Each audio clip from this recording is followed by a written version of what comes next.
Grumble and Growl on Oria TV. Hello, and welcome to this very special event for Grumble and Growl. Over the next several episodes, we will be bringing you a panel discussion on gun violence in America. I'm Gail Tosh, the host of the show and the moderator for this discussion. We have tried to bring you a cross-section of American society for this panel, and we have a fantastic list of panelists. Dana Balter is a political communications strategist and lifelong educator from Syracuse, New York. She has taught from preschool through grad school, including at Syracuse University's Maxwell School of Citizenship and Public Affairs. Dana was the Democratic nominee for Congress in the 24th District here in Central New York in 2018 and 2020. Oliver Bradford is a freshman at Durgee Junior High School in Baldwinsville, New York. He's also my stepson. Joe Colon is currently the managing chaplain at St. Joe's Health, the mental health coordinator for Onondaga County Emergency Management, and a former detective from New York City. And John Fioramonti is a self-described gun enthusiast and a coworker of mine. In fact, this panel was his idea. But before I turn the mic over to John, I just wanted to say a few things about gun violence here in America. The FBI defines a mass shooting as an incident in which there have been at least 4 people are shot or killed. By that definition, there have been over 530 mass shootings this year alone. And these are just the mass shootings. These don't take into account the total ordinary single or double homicide. In total, there have been over 35,000 people killed or injured by gun violence this year in this country. This is an epidemic, folks. Last year's horrific school shooting in Uvalde, Texas, really shined a light on the desperation of this topic. If school shootings were the only part of this epidemic, it would be enough. But Americans are being shot at church, the movie theater, concerts, grocery stores, in the streets. It's like the Wild Wild West, only it's the whole entire country. It seems people are having a mental health crisis and somehow thinking that guns are the solution. We have in our country something called the Second Amendment. The text reads, "A well-regulated militia, being necessary to the security of a free state, the right of the people to keep and bear arms shall not be infringed." The exact meaning of this convoluted sentence is under debate at all times, even coming down to the meaning of the punctuation. However, I like to focus on the actual words that most of us ignore. Well-regulated. I rarely hear this in the arguments for changing our policies around gun ownership. I myself am a gun owner, and at the same time, I believe we should have more regulations surrounding the ownership of firearms. Perhaps at the end of this panel, we will have a list of common sense solutions that we can take to our lawmakers and demand action. Now, with that being said, I'm going to start the discussion off with John Fioramonti. John, you came to me at work after another episode of gun violence and asked me to put this panel together. Can you tell us why this was important to you?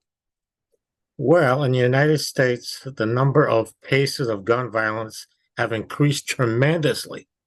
It's from school shootings, gang shootings, mental health issues, drugs, and easy access to illegal guns. That's the issue I have, and that's why I want to discuss it with this panel. So can you tell me what your family culture and experience around guns is?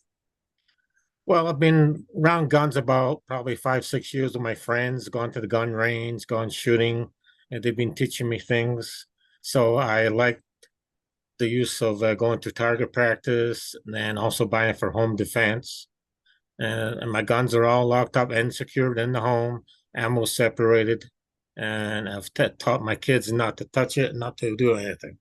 So basically, that's how I got interested into guns, and I like the history of guns also. So here in the US, whenever we talk about gun control, we face the argument that we are trying to take away everyone's guns and place restrictions on their use that would make them somehow less enjoyable than they are now. And is that how you feel about laws designed to keep guns out of the wrong hands and to limit the types of weapons we're allowed to own in our homes? Yeah, I feel that like some of the weapons, like you said, like an AR-15 or a K-47, a person doesn't need any weapon that big or powerful. Like a handgun or a shotgun would be behind my choice. That's what I would like is just a handgun or a shotgun. All right, John. All right, thank you. So Yeah. Oliver Bradford, you're a ninth grader, and you've grown up at a time when shelter-in-place drills in school have become common. I didn't face that when I was a student. How do you feel about these drills, and do they make you feel safer in school? Yes, they do because when there's like an actual shooting, it will help with kids understand when if what to do in that situation when there's a shooting at the school and where to go, and the teachers know like if they have like problems with it, they will have kids go in a certain area. So you feel that the school is preparing you for an instance in case it does happen? Yes. Okay. When you go into a classroom, Oliver, do you ever think about what you might do if there was an active shooter in your school? Sometimes, but sometimes it's mostly on like schoolwork and stuff. Okay. Does it ever get in the way of you learning in the classroom? No, not really. Okay, well, that's good to know, considering, I'm a parent.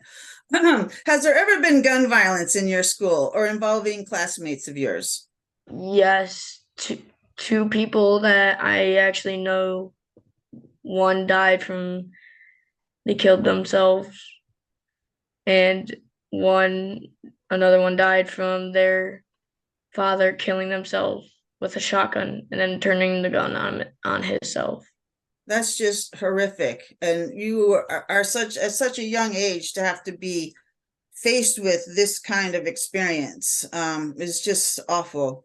So I've heard a little bit that they think it's a good idea to give teachers guns in school. What do you think about that?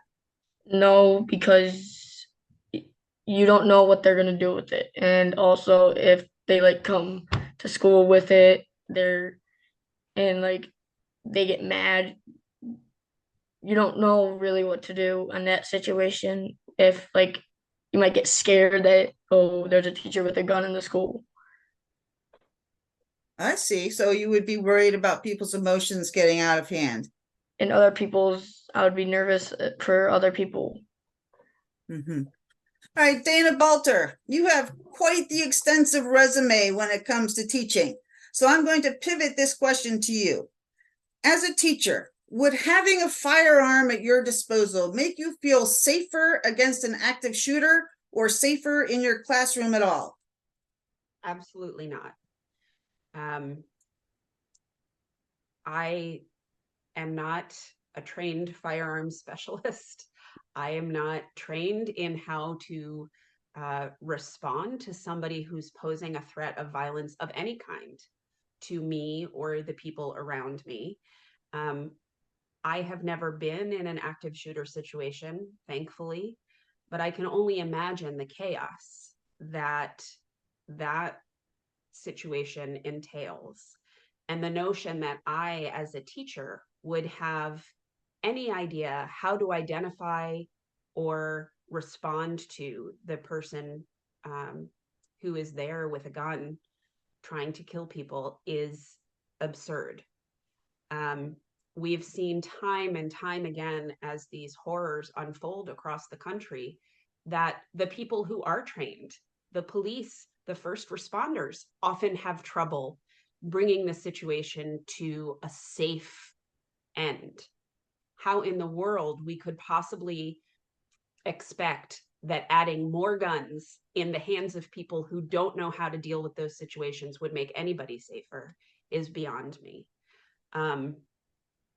Well, if guns aren't the solution, Dana, what, in your opinion, do you think would actually make our schools safer? Well, I think a lot of things would make our schools safer. I think when it comes to gun violence, the most important things that we can do are make rules around who is allowed to have weapons, what kind of weapons they are allowed to have, and under what circumstances. Somebody who has demonstrated themselves to be a danger to their community or to their family should not be allowed to own a gun, in my opinion. And by the way, that opinion is shared by the vast majority of people in this country. Universal background checks for guns is one of the very few policy solutions that more than 90% of Americans support, right? That's almost universal consensus. That never happens. Right. We never see that many of us agree on something, but it's such a common sense thing that before you are allowed to buy a gun, you should have a background check done to make sure that you are going to be able to handle that gun safely, right? Oliver talked about a friend, somebody he knew who was shot and killed by his father. What's often left out of this conversation in public is the rate of violence with guns committed in the home. It is particularly for women a very lethal situation. And oftentimes, the people who perpetrate that violence, mostly men,